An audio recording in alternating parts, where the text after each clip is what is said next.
That's all it took to change the course of Japanese history for the next 250 years. On a single day in October 1600, a battle involving over 160,000 men was decided, not by strategy or bravery, but by a chilling volley of musket fire directed at a supposed ally. The fate of an empire, the end of a century of civil war, and the birth of a dynasty all hinged on one man's hesitation and one commander's ruthless ultimatum. How could a conflict of this scale, fought by some of the most fearsome warriors in history, be won by an act of psychological warfare? And what was it like to be on that battlefield, a stage for betrayal, honor, and unimaginable chaos? In this video, we'll dive into the Battle of Sekigahara, recreating the storm of steel and strategy that defined an era. We'll peel back the fog of war, witness the battlefield through the eyes of the warriors who were there, and expose the critical moments that changed Japan forever. You'll discover the untold stories, the secret deals, and the final detail that sealed a 250-year peace. To understand Sekigahara, you must first understand the two men who orchestrated it. They were products of the Sengoku Jidai, the Warring States period, a century of relentless conflict. Out of this era, three great unifiers emerged: Oda Nobunaga, who began the unification, Toyotomi Hideyoshi, who finished it, and finally, Tokugawa Ieyasu. When Hideyoshi died in 1598, he left behind a power vacuum and a 5-year-old heir, Hideyori. The vacuum was filled by a council of 5 regents, but only one man truly had the ambition to seize power: Ieyasu. Ieyasu was the ultimate survivor, a master politician who had spent a lifetime building his power base in eastern Japan. But his blatant moves to consolidate power infuriated the other key figure in our story, Ishida Mitsunari. Mitsunari was a brilliant administrator and fiercely loyal to the Toyotomi heir, but he lacked battlefield experience and had a notoriously difficult personality that alienated many of his peers. He saw Ieyasu as a traitor to Hideyoshi's legacy and moved to stop him.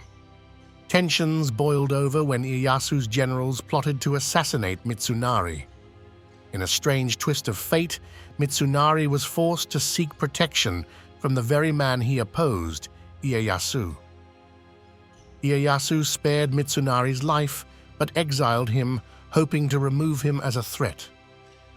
Instead, this act of humiliation only fueled Mitsunari's resolve. From the shadows, he rallied the Western daimyo into a coalition known as the Western Army, while Ieyasu gathered his own forces, the Eastern Army. The two titans were on a collision course. In the summer of 1600, Mitsunari made his move. He goaded a powerful northern lord, Uesugi Kagekatsu, to openly defy Ieyasu. Ieyasu took the bait, leading his army north. With Ieyasu hundreds of miles away, the Western Army declared war, seizing key castles and rallying their forces. However, they were delayed by the heroic 10-day siege of Fushimi Castle, buying Ieyasu precious time. When news reached him, Ieyasu immediately abandoned his northern campaign and began a forced march west, his only goal to crush Mitsunari before he could fully consolidate his forces. Both armies were enormous. Ieyasu commanded roughly 75,000 men, while Mitsunari had a coalition of around 80,000. However, Ieyasu's son, Hidetada, was held up by the stubborn Sanada clan, and his 38,000 men would be tragically late. As the armies converged, Mitsunari initially took a strong defensive position at Ogaki Castle, but Ieyasu's clever feint, pretending to march on Mitsunari's home base, panicked him into a fatal decision. On a stormy night, Mitsunari moved his entire army to a narrow, muddy valley, a natural amphitheater of war, Sekigahara. The night had been one of torrential rain, and a thick, disorienting fog blanketed the valley. Visibility was just a few dozen yards, and the air was cold, damp, and thick with tension. For the thousands of warriors, the world was a wall of grey mist, muffling sound and hiding the vast armies from each other. The battle officially began with a glorious act of insubordination.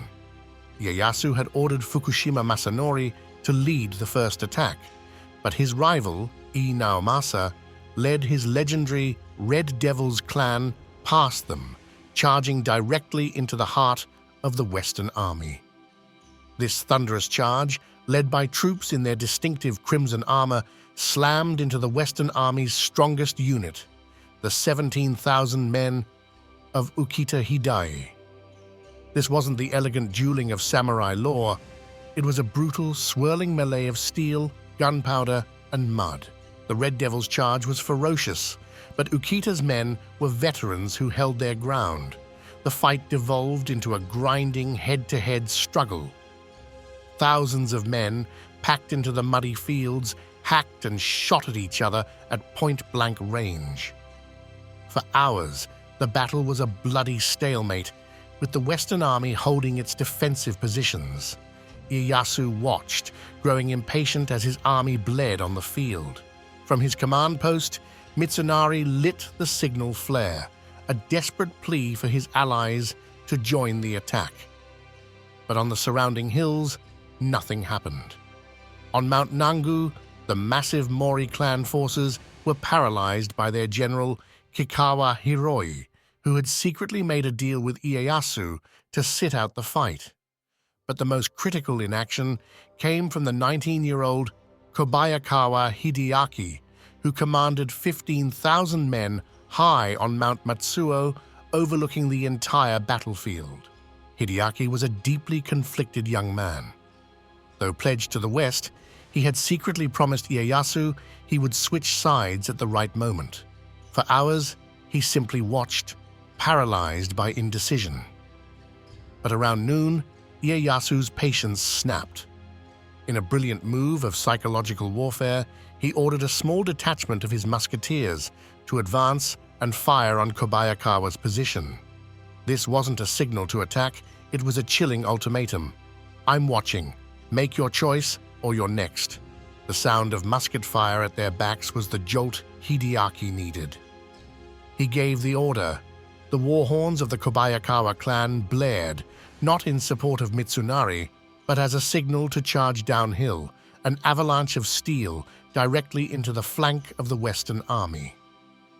The target was the contingent of Otani Yoshitsugu, who had bravely suspected the betrayal and positioned his men accordingly.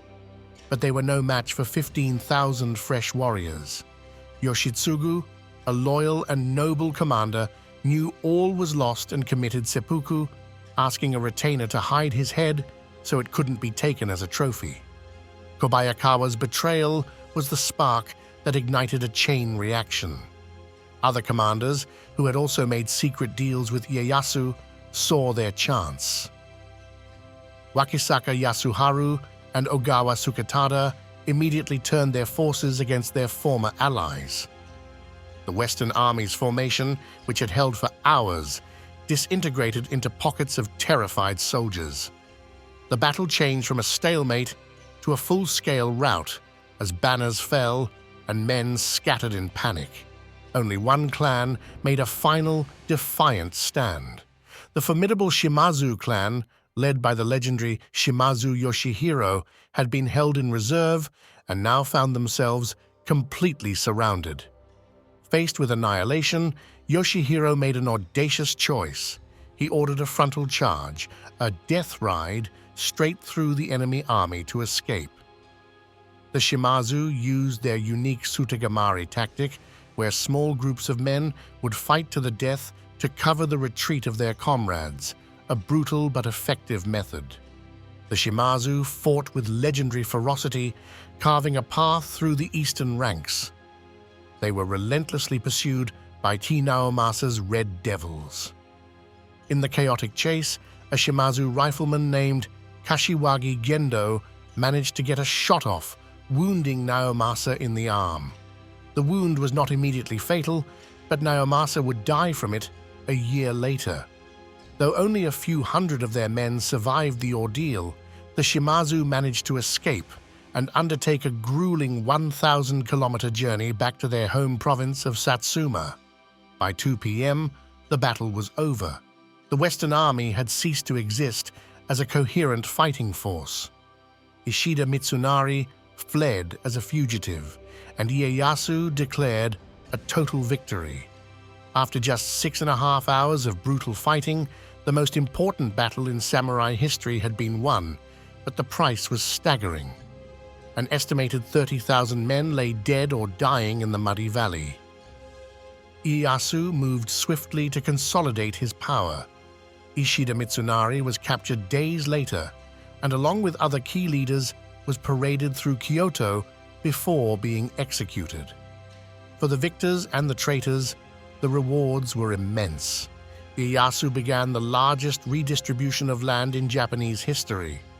Those who had opposed him, including 88 clans, were stripped of their domains, while supporters and traitors were given vast new territories. Kobayakawa Hideaki was given a massive domain, but his betrayal haunted him. He died just 2 years later, some say from alcoholism and guilt. The victory at Sekigahara eliminated the only unified force that could oppose Ieyasu, and in 1603, the emperor granted him the title of shogun. This established the Tokugawa Shogunate, a military government that would rule Japan for over 250 years.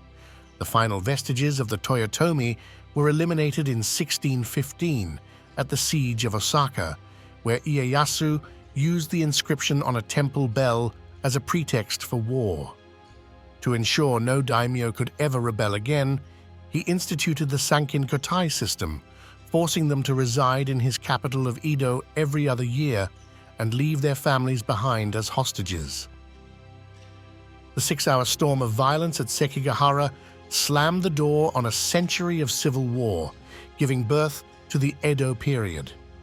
This long peace, sometimes called the Pax Tokugawa, allowed for an unprecedented flourishing of arts and culture, including the rise of kabuki theater and ukiyo-e woodblock prints. The battle's legacy is so profound that even today, the name Sekigahara is Japanese shorthand for any decisive, fateful moment. To learn more about this incredible era, you can visit the Gifu Sekigahara Battlefield Memorial Museum, which is built on the site of Ieyasu's final encampment and features a 360-degree theater and VR experiences. For a more in-depth look, consider reading Chris Glenn's The Battle of Sekigahara or watching the 2017 film Sekigahara. If you find these deep dives into history compelling, make sure to subscribe and hit the bell icon so you don't miss our next exploration. And let us know in the comments, which historical battle should our AI recreate next?